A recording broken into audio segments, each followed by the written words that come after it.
For almost 10 years, I worked as a cop, with 3 of those years as a homicide detective. I've seen good cops and bad cops, but only one ever stood out as a true blue blood.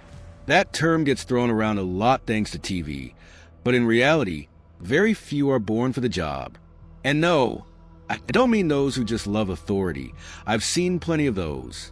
This guy was different, a natural investigator, cold but curious, intelligent without arrogance, above all thorough.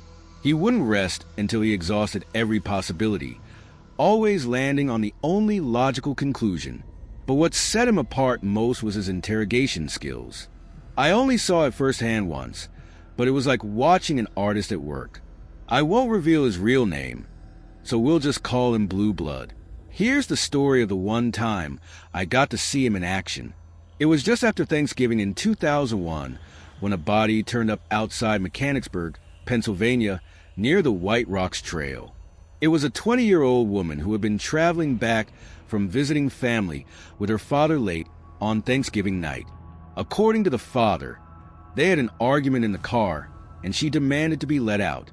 He claimed he was afraid of getting into an accident, so he pulled over and let her out. That was the last time he saw her alive. He admitted he was angry and originally planned to drive home without her, but after a few miles, he changed his mind. He pulled out his old cell phone and tried calling her multiple times, but she sent all his calls to voicemail. Assuming she'd find her way home, he drove off. A few days passed with no sign of her, so he reported her missing. 2 days later, her body was found. She was fully clothed, her head wrapped in a plastic bag. The search team didn't disturb the scene, but they suspected suffocation. When they moved her body, they discovered the bag was the only thing holding her skull together. Her skull had been smashed in, likely with a single blow from a heavy object, something like a fully loaded dumbbell. Additionally, she wasn't wearing any underwear at the time of her murder. Uniformed officers canvassed the area, including secluded homes near White Rocks. They found a man with prior charges for indecent exposure and battery, who admitted to seeing the girl. He claimed she knocked on his door, saying someone was following her and asking to come inside. He invited her in, but she got spooked and ran off.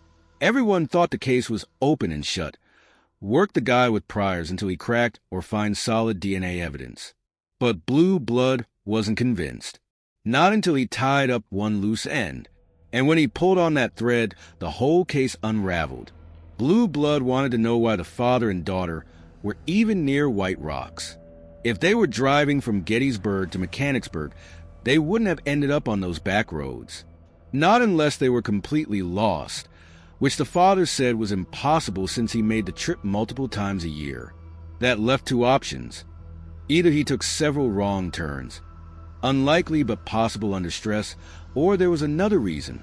Following this lead, we questioned people close to the father and daughter. The first person we sought out was the girl's mother, but she was out of the picture. Friends and family had no idea why she left. When we asked the father, he refused to talk about her, only saying she'd been gone for years and suggesting we contact her elderly parents in Minnesota. During one of these interviews, a friend of the mother referred to the daughter as the father's stepdaughter. This was the first time we had heard that term used. No one had mentioned that they weren't biologically related. The father had married into the family when the girl was young, and oddly, he took his wife's last name instead of the other way around. On the drive back to the precinct, Blue Blood had a look in his eye, focused, tense. He was thinking about why a man would change his last name to fit into a family he married into. Sure, people can do what they want, but to Blue Blood, it was an unturned stone, a loose thread. He didn't share his theory at first. He waited until we brought the father in for a second round of questioning. We had spoken to the father multiple times before, always informally. This time, Blue Blood made up an excuse about needing an official statement. The father came in willingly. As expected, he was polite, thanking us for our work. Blue Blood assured him we would catch the killer. But this time, there was a weight to his words, a dramatic pause. That's when I knew something was about to go down. As we reviewed the father's version of events again, he repeated that he stopped to call his daughter's phone. This was meant to explain why the 16 to 17-minute drive from White Rocks to Mechanicsburg had taken him closer to 35 minutes. Blue Blood pressed him on it, getting him to state for the record that he wasn't sure how long he stopped, but that he drove straight home afterward. Then Blue Blood interrupted him, called him a liar. The observation room fell silent. The father, outraged, demanded an explanation. Blue Blood simply said, "Attorney." The interview was suspended, so the father could get legal representation. Everyone thought Blue Blood had lost it. Even his former partner sniffed his coffee flask to check if there was vodka in it. But because it was Blue Blood, nobody interfered.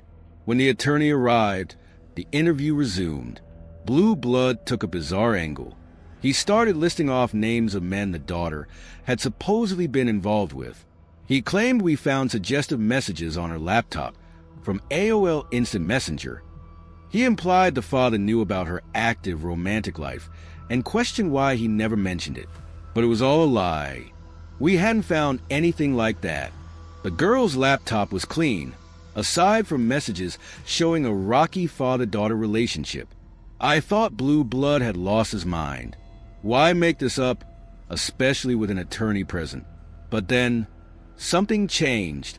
The father's demeanor shifted. He went from confused and angry to absolutely furious. His whole body tensed, and then he erupted. She was not seeing anyone. He screamed it so loud that even his attorney jumped. I braced myself in case he lunged at Blue Blood, but he didn't. Instead, he sat there, fuming. Blue Blood fell silent, letting the tension hang in the air. And in that moment, I realized something. Blue Blood had set the whole thing up. He didn't care about fake boyfriends or AOL messages. He just needed the father to react. And he did, because deep down, he knew something about his stepdaughter's love life that nobody else did. That was the moment I saw Blue Blood work his magic. The father didn't confess right then and there, but we had him. The loose thread had unraveled. It was only a matter of time before the truth came out. And sure enough, it did.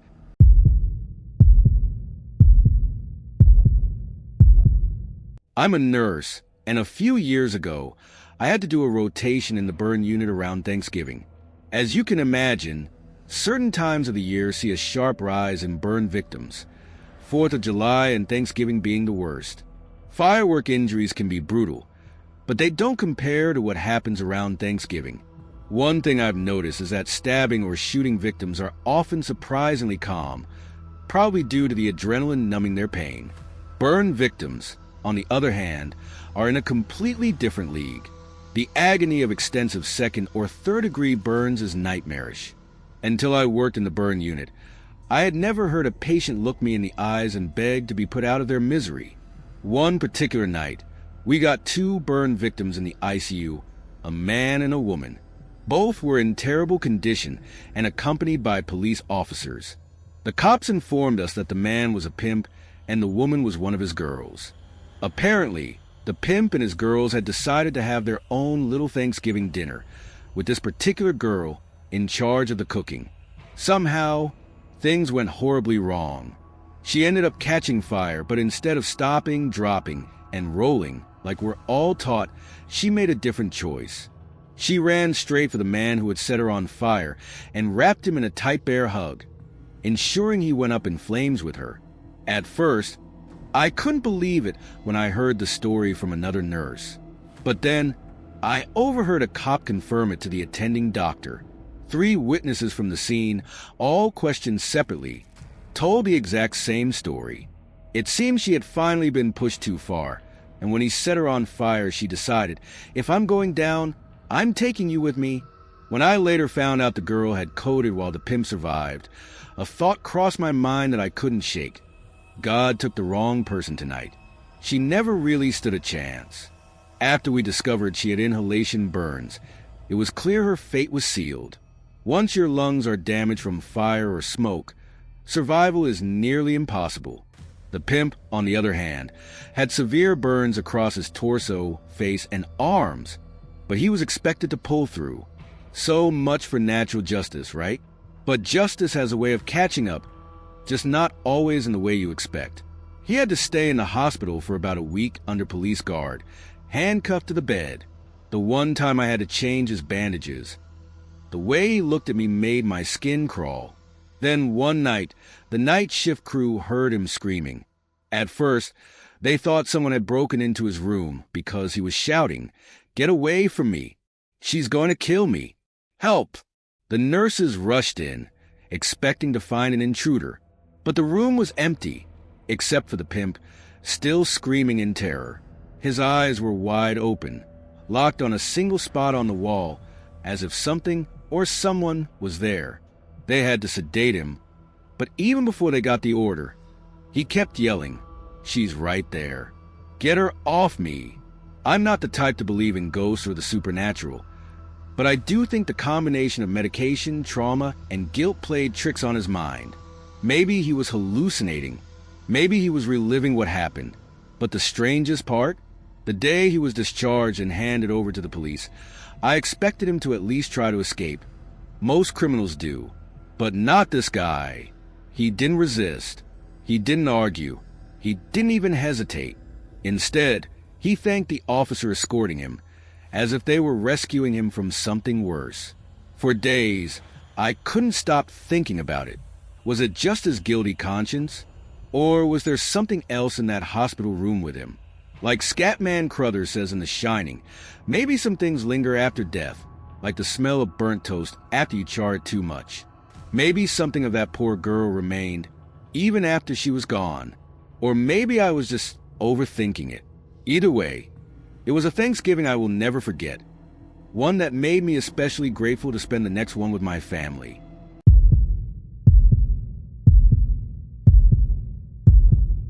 I've had stalkers ruin 2 separate Thanksgivings, each about 5 years apart, and the first happened at an alarmingly young age. I was just 13 and my stalker was only 12. We had math class together, and everyone knew he had a huge crush on me. That wouldn't have been an issue on its own, but this kid was the biggest creep I had ever met.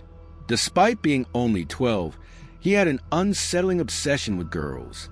He would try to look up their shorts, grab them in the hallway, and even got caught sneaking into the girls' locker room with an old flip phone, attempting to take pictures. Somehow, he only got a few weeks suspension for that. So, it wasn't a shock when he started harassing me after I rejected him.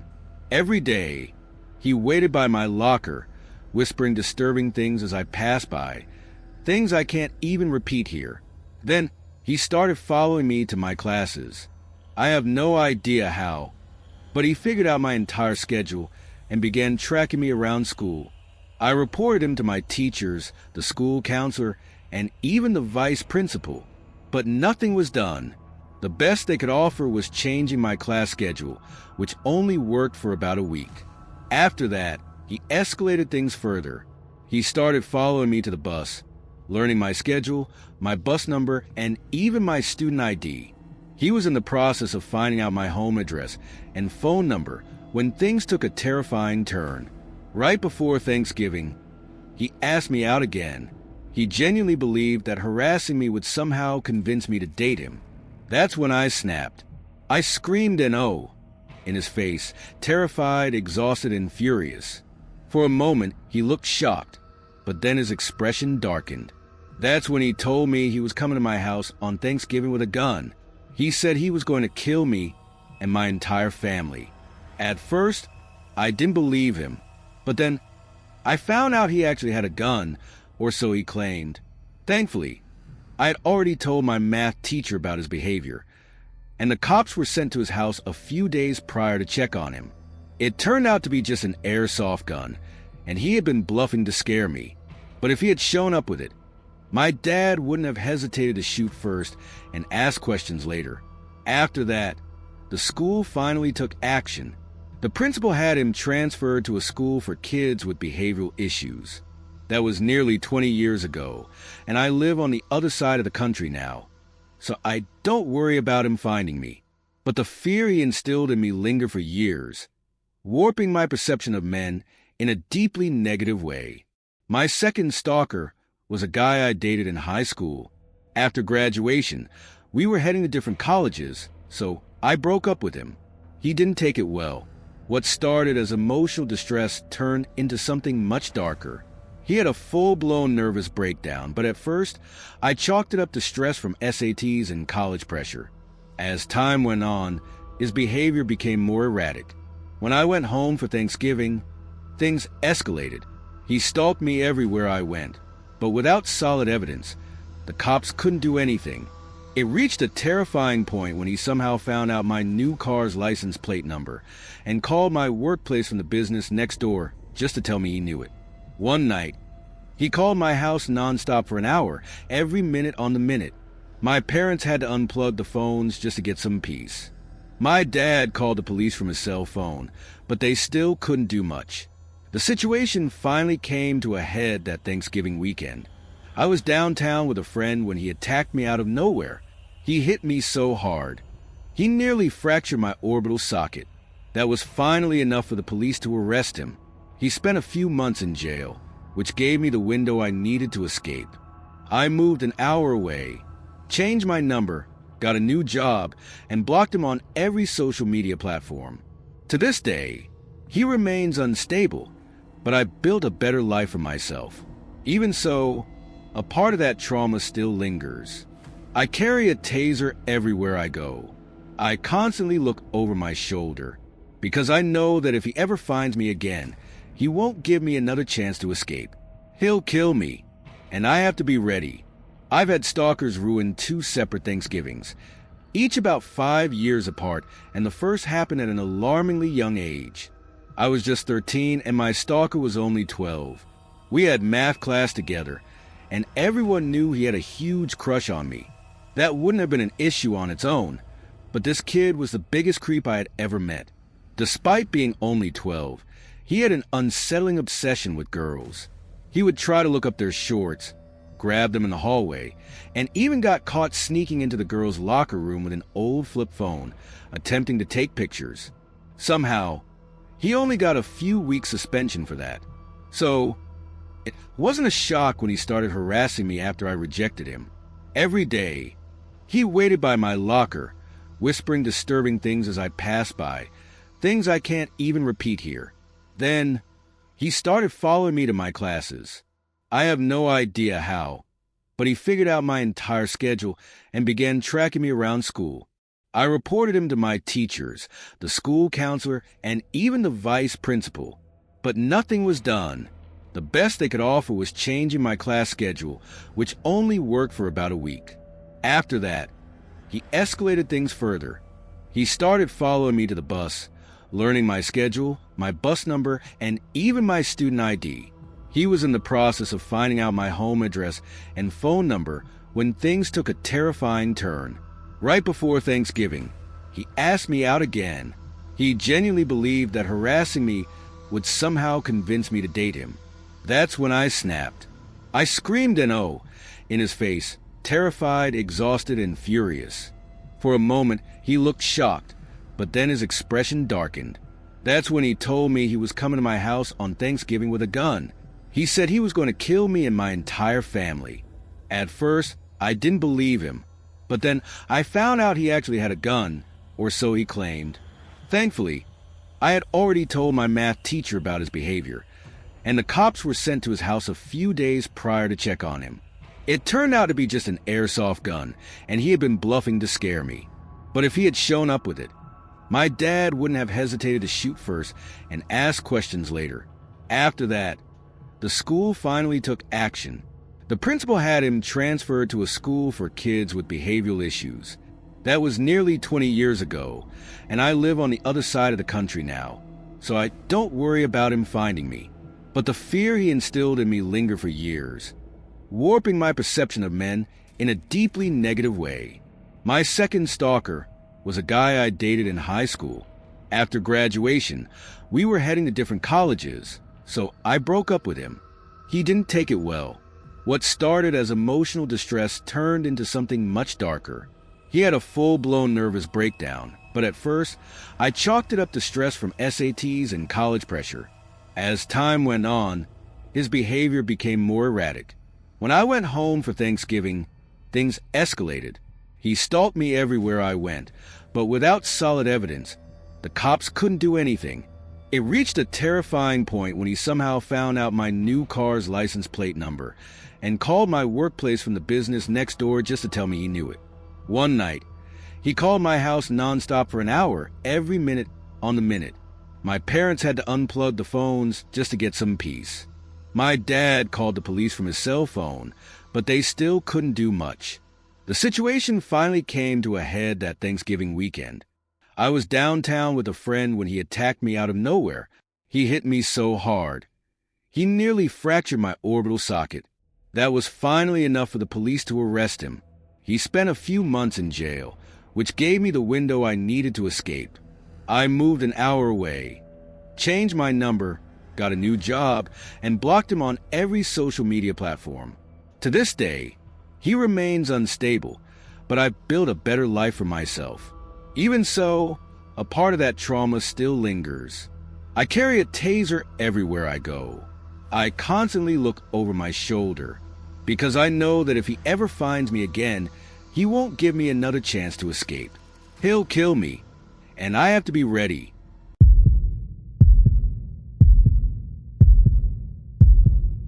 I was house-sitting for an older neighbor who had gone to visit her grandkids a few states away for Thanksgiving. I wasn't going anywhere. Long story, but no need for sympathy. I actually preferred spending the holiday alone. Plus, she had a really sweet cat, and getting unlimited belly rubs as payment was a pretty good deal. The first couple of days were peaceful. I spent my time flipping through her old cookbooks, trying out a few recipes, and just relaxing. But Thanksgiving night, that was a different story. That night, my good deed almost got me killed. I was dozing on the couch, the cat curled up beside me, when I suddenly woke to the sound of frantic yowling. The cat was going berserk, staring down the hallway, fur puffed up like a Halloween decoration. I chuckled at first, thinking it was just an overdramatic demand for food. But then I heard it, voices, coming from one of the back rooms.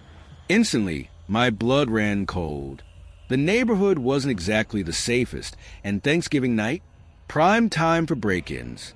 If someone had noticed my neighbor's car was gone, they might have assumed the house was empty. And if they were armed and I startled them, I didn't want to think about how that would end. The layout of the house was simple. Living room at the entrance, an open kitchen with a counter dividing it from the main space, and a hallway leading to 2 bedrooms with a bathroom at the end. I quietly grabbed a knife from the kitchen block, pulled out my phone, and started dialing 911 as I crept toward the hallway.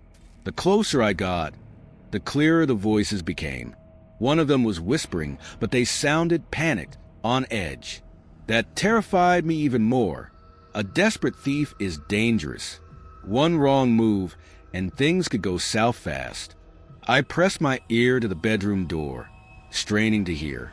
The voice on the other side was young, shaky, almost like someone trying to hold back sobs. Something shifted inside me. Without thinking, I flung the door open and hit the light switch. Instead of some hardened criminals, I found myself staring at 2 terrified middle school kids. I recognized them immediately. They went to the school across the street. Turns out, they had broken in earlier, thinking they could rob the place and sneak out before anyone noticed. But when I arrived, they panicked. Instead of running, they hid in the room, frozen in fear. They had been sitting there for hours, waiting for nightfall so they could slip away unnoticed. They weren't dangerous criminals, just scared kids who had made a really bad choice. For a moment, I didn't know what to feel. Anger? Pity? Relief that no one got hurt? All I knew was that their lives were about to get a whole lot harder because of one stupid decision. That night gave Thanksgiving a whole new meaning for me. I gave thanks that no one got hurt, that things didn't take a worse turn, and most of all, I gave thanks to that cat, because if not for him, I might have never known they were there.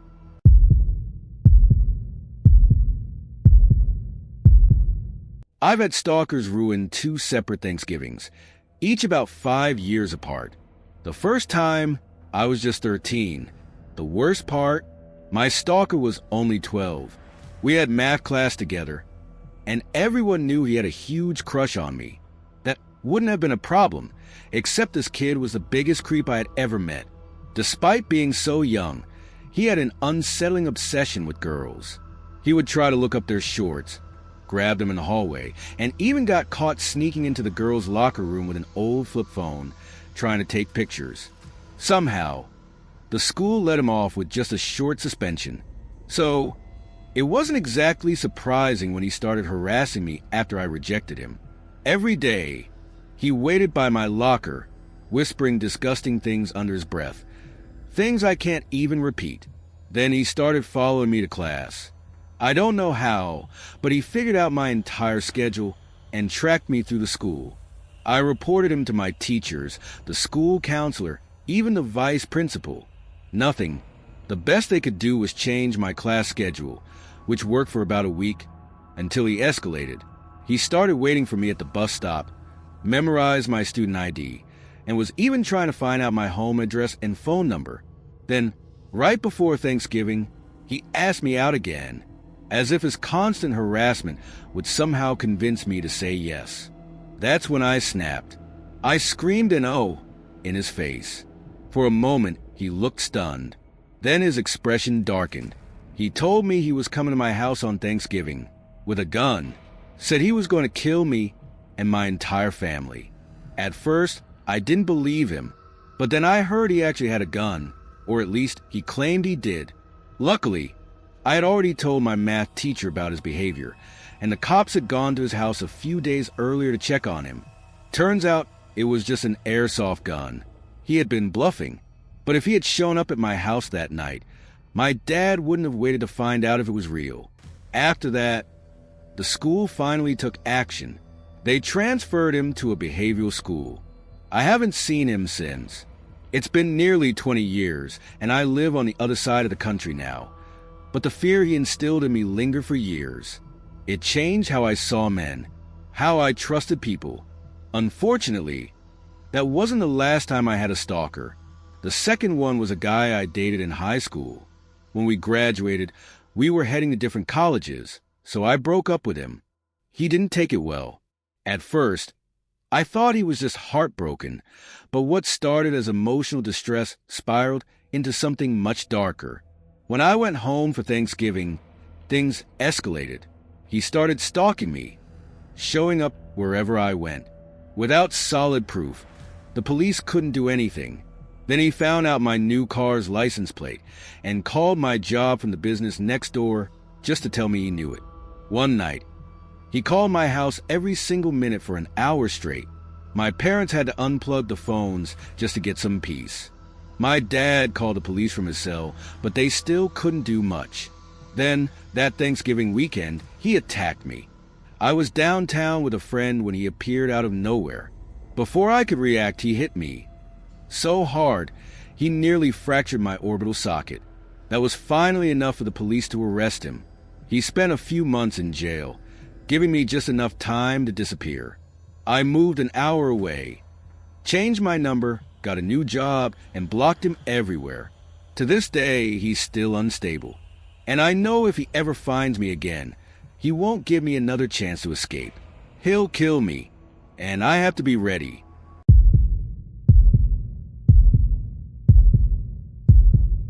11 years ago, when I was just 17, my family and I traveled out of state to visit relatives for Thanksgiving. At the time, I was deep into my hair dyeing phase, constantly experimenting with different colors. Some were bold and wild, others more subtle. But my Mima always had something to say about it. She worried I was damaging my hair, making it brittle. I knew she meant well, but I just roll my eyes and reassure her, then change the subject. After a hearty Thanksgiving dinner and a post-feast food coma, I decided to take a shower before bed. Cooking with Mima had left what felt like a gallon of grease in my hair, and I needed to wash it out. The house was completely silent as I stepped into the bathroom, relishing the warmth of the water after a long day. I browsed through Mima's collection of shampoos, picked one, and started scrubbing away. Then, something fell off.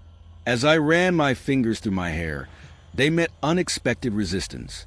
At first, I thought it was just a tangle, nothing unusual, but when I gave a gentle tug, I felt something strange. Wiping the water from my eyes, I looked down and saw a huge clump of my purple hair tangled in my fingers. Panic crept in. I tried to reassure myself that it was just a fluke, but as I continued washing, another large clump came loose. My chest tightened. I reached up and ran my hands through my hair again, harder this time, desperately trying to test that the rest was just as fragile. To my horror, nearly all of my hair started falling out, slipping from my scalp like dead leaves in the wind. The shock was overwhelming. It didn't hurt physically, but the emotional devastation hit like a truck. Stepping out of the shower, I turned to the mirror, and what I saw made my stomach drop. Apart from a few loose strands, I was completely bald. I barely recognized myself. The sight made me feel sick, like my soul had momentarily left my body. Then, a scream ripped through me, a long, guttural sound of pure distress. Within seconds, my family burst into the bathroom, their voices overlapping in confusion and concern. "What's wrong? What happened? Are you okay? What did you do to your hair?" I couldn't answer. I just collapsed into tears, shaking and sobbing uncontrollably. The terror wasn't just about losing my hair. It was the fear that something was seriously wrong with me. I became convinced I was dying. The thought sent me spiraling into one of the darkest periods of my life. Depression weighed on me so heavily that my mom had to practically drag me back into the shower, force me to eat, and eventually take me to the doctor. The diagnosis? Acute sudden onset alopecia, an autoimmune reaction that had caused my hair to fall out almost overnight. Looking back, I had noticed my hair shedding more than usual, but I had brushed it off, blaming my constant cycle of bleaching and dyeing. I had no idea that my body was about to betray me so drastically. Over the next few months, I lost nearly all of my body hair. While that wasn't as distressing as losing the hair on my head, it still made me feel like a stranger in my own skin. But as devastating as it was, I eventually found a silver lining.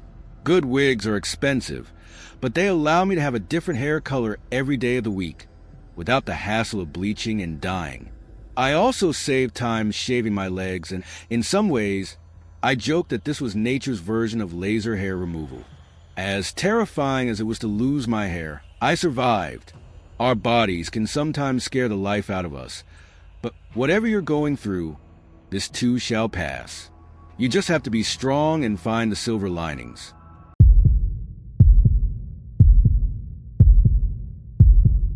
Growing up in Dallas, camping wasn't exactly a pastime my friends and I embraced. Why would anyone willingly go into the middle of nowhere just to battle insects? The whole idea seemed ridiculous. It wasn't until I went off to college that I discovered just how thrilling it could be. During my 4 years at the University of North Texas, I transformed from a die-hard city boy into someone who could almost be called a survivalist. I learned to appreciate nature, to embrace the silence of the woods, and to revel in the thrill of outdoor adventure. But then, one experience changed everything, an experience that still haunts me to this day. Before I moved to Denton, nature and I had never been on good terms. If there was a spider web, I was the one to walk straight into it. If mosquitoes were on the hunt, I was their prime target. But by sheer chance, I ended up rooming with a guy from Nacogdoches who had grown up in the wilderness. Some of his childhood friends were also attending North Texas, and camping trips were their go-to activity during breaks. When my first spring break rolled around, they invited me to join them at Lake Ray Roberts. I wasn't particularly excited. I barely knew anyone in Denton, and I certainly wasn't part of the crowd heading to the coast. So, with no prior experience, I relied entirely on their advice. I borrowed, bargained, and improvised everything I needed, except for bug spray. Deep woods off became my closest ally. Something incredible happened on that trip. Since I had practically bathed in bug spray, I was free to focus on the experience itself. I caught my first fish that weekend, and from that moment, I was hooked. pun intended. The rest of the trip was spent learning everything I could about the outdoors. From that point on, I never missed another camping trip. I even got to see the ocean for the first time that summer. When I wasn't in class, I explored every inch of Denton. Despite being a university town, it had a small-town charm. I could identify every tree and animal track in the area. During the warmer months, I spent every free moment honing my survival skills at Lake Louisville. My friends from East Texas might have grown up in the wild, but after a while, I was convinced I knew just as much, if not more, than they did. My friends back home barely recognized me anymore. I didn't care. Nature had become my world, and I never wanted to be separated from it. That was until my final spring break. By then, many of my camping buddies had flunked out or transferred. Some were still around, but we had lost touch. I had planned a solo trip to a well-known national forest in the eastern part of the state. One I'd rather not name, as my experience might deter others from visiting. It was a stunning place, despite whatever sinister activities might have been occurring there. Before setting out, I was warned to watch for overzealous hunters. However, my trip wasn't planned during hunting season, so I wasn't particularly worried.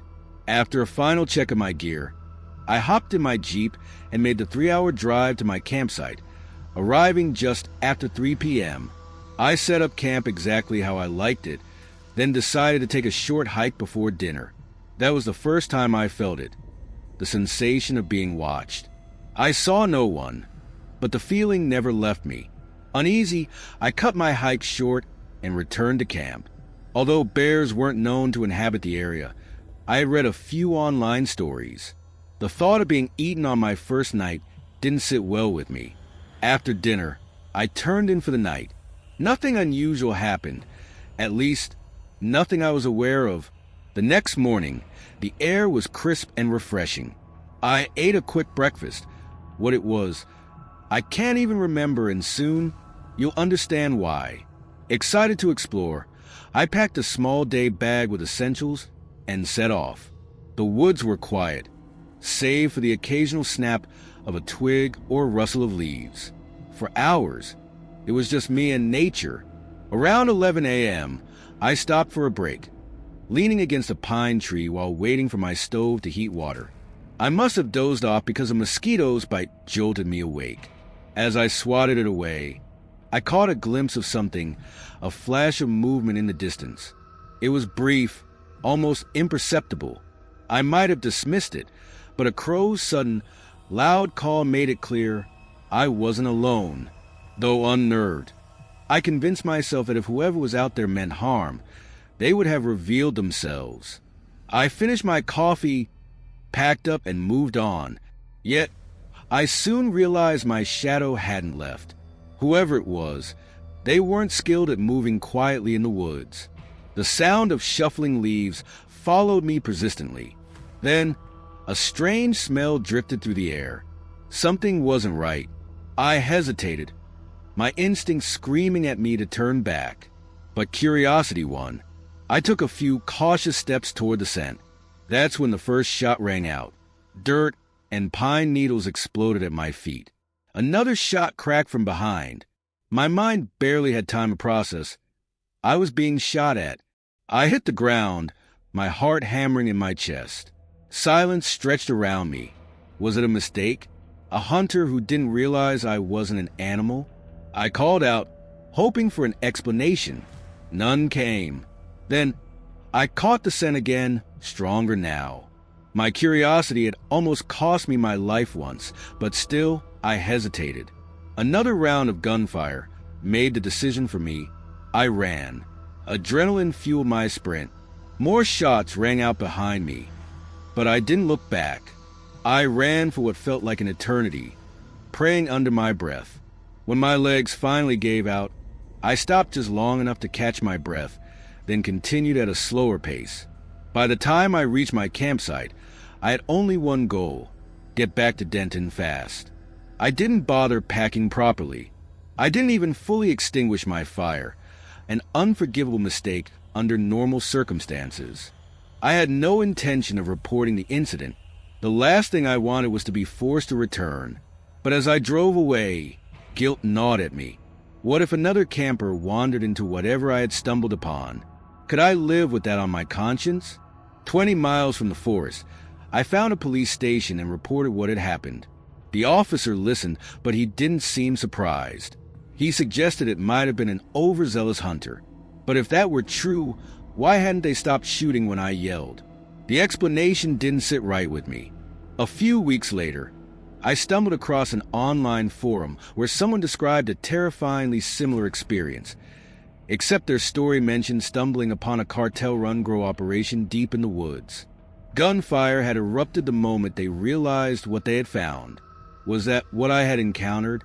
I'll never know. And honestly, I don't need to. 9 years later, life has returned to normal. I'm older, more knowledgeable, and still deeply connected to nature. But I haven't set foot in the woods since. Not out of fear, but because I now know what lurks in their depths. The forest, once my refuge, has been tainted. So now, I keep my memories close and share my knowledge with those who seek it. But as for returning to the wild, some doors, once closed, should never be reopened.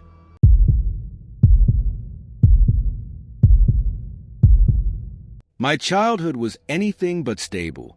After divorcing my father, my mom dated a long string of losers, even moving some of them in. When I was around 14, she married a guy named Frank, whom she had met at the bar where she worked. Frank was an outright asterisk hole who tried in vain to act like my father.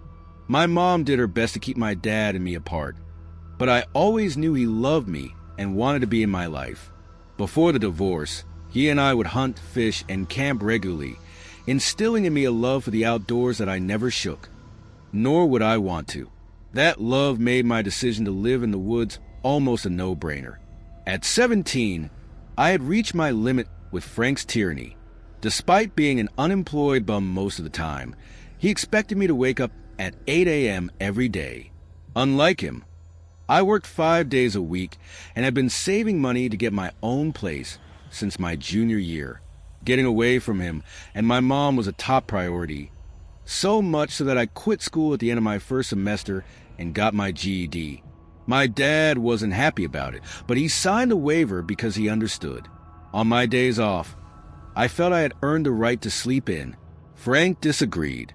One morning, he came in yelling for me to wake up, and I told him to F *** off. He pulled back like he was going to hit me, and I reacted by knocking him to the floor. That was the breaking point. I knew that little wimp would call the cops, so I packed my backpack as fast as I could and hit the road. I never lived there again. With no clear plan and no car, I roamed aimlessly for most of the day. As the sun began to set, I slipped into a patch of woods on the edge of town, walking in far enough that I couldn't be seen from the road. I made camp, threw together a fire, and fashioned a bed from clothes and leaves. That night was surprisingly comfortable, but I had no intention of making it a long-term thing. In my arrogant mind, I figured I would have no trouble finding an abandoned place to sleep until I saved enough money. It didn't turn out to be that easy. Most places decent enough to sleep had security. The one spot that didn't was controlled by a gang that used it as a shooting gallery. The floor was littered with old needles, making life with Frank seem preferable. By the end of the weekend, sleep and safety were my top priorities. So I returned to my forest camp and made the best of what I had. Sleeping on the ground wasn't sustainable long-term. In the middle of that first week, I walked to Walmart after work and grabbed a few things, the most important being a sleeping bag. That small investment made my sleeping arrangements a lot better. I also built a simple lean-to from a tarp and lined it with foil to reflect heat from the fire back onto my body. The cooler nights became more bearable. For a long time, I cleaned up the best I could in public bathrooms and washed my clothes at a 24-hour laundromat, sometimes spending the night there on laundry days. My hygiene did draw some attention at work, but no one said anything. Eventually, I found a river fork near my camp where I could bathe as often as possible. Being employed made things a lot easier, but it didn't make everything ideal. My little patch of woods was bisected by railroad tracks, and with railroad tracks came hobos. About half a mile from my camp, across the tracks, was their makeshift camp. It wasn't much more than an overnight spot for most of them. I stumbled upon it by chance while using the tracks as a quiet pathway to and from work. Walking along the busier roads meant dealing with the cops, and as a miner, that was the last thing I needed. One evening, as I returned to my campsite, I noticed the glow of a fire reflecting off the leaves. I walked toward it and heard a group of men talking. Carefully peeking down the hill, I saw 3 older men huddled around the fire. I watched and listened for a few minutes before calling down to them. They huddled together, sizing me up, then invited me to join them. At first, I just listened to their stories, but eventually they asked my name and where I was headed. I hesitated before making up a name, Frank. We ended up talking for hours. They told me about their lives riding the rails, and I shared a little about my situation. That night, I tasted fortified wine for the first time. It's not something I'd recommend, but I eventually developed quite an affinity for it. Things stayed uneventful for a while, but with the approach of fall came colder winds and trouble. By this point, I had almost become one of the regulars at the hobo camp, spending many evenings by the fire, listening to newcomers' stories and passing around bottles. One of those newcomers was an older guy called Tampa. He was quiet at first, but the more he drank, the more belligerent he became. I must have said something wrong because, out of nowhere, he swung at me. Before I knew it, I was on the ground, being kicked. The other guys pulled him off long enough for me to get away. After that, I made sure to keep my distance from strangers. That rule served me well until I let my guard down with someone I thought I could trust. His name was Dallas. He was about my age, and we met when I was gathering wood. He seemed normal enough and told me he had just come from Kansas City. We talked and later sat around the fire with the others. For 2 days, everything seemed fine. But early that day, I had slipped up. I mentioned it was payday. I had always been careful about my money. Some of the guys knew I had a steady job, but I never let them see me with more than a few dollars. I hid my cash in different spots, moving it regularly to avoid being robbed. But Dallas must have been searching for my stash. When he couldn't find it, he assumed I had it on me. That second evening, he asked to borrow money. I lied and said I had spent it on the bottle we were drinking. He called me a liar and pulled out a long pocket knife. I was terrified, but losing nearly $1,000 scared me more. I held on to the lie as long as I could, but when he pressed the knife closer, I panicked and started begging. His face twisted into something evil. I knew he wouldn't hesitate to kill me. My flight response kicked in, and I turned to run. Dallas swiped at me, slashing my left arm. I was too scared to turn my back on him, so I backed up the hill, watching him the whole time. Then, suddenly he collapsed. It didn't make sense until I saw another figure standing behind him, holding something long. It was Johnny, one of the regulars. He was holding his trademark axe handle. I thanked him, and he explained that he had been watching Dallas all evening. While the others were in the liquor store, Dallas had made a comment about me being Mr. Moneybags. Johnny figured he was planning something. Dallas started cursing as he came to, but Johnny just looked down at him and said, "Get." He warned that if Dallas didn't leave, he'd get an even worse beating. Dallas disappeared into the night, hopefully forever. For safety, I spent a few more nights at the hobo camp and took a different route to work for the rest of the week. I never saw Dallas again, but the second assault in less than a year was too much. I had enough money to get a place, so I did. I had hoped to save more, but that's life. That weekend, I went to the library, searched Craigslist, and by Sunday night, I was sleeping in my very own apartment. It was a tiny dump, but it was mine. A few months later, I found a better place and stayed there for 3 years. I still think about Johnny and the other guys sometimes. They weren't what most people would expect, but even with good people around, sleeping rough isn't something I'd recommend to anyone.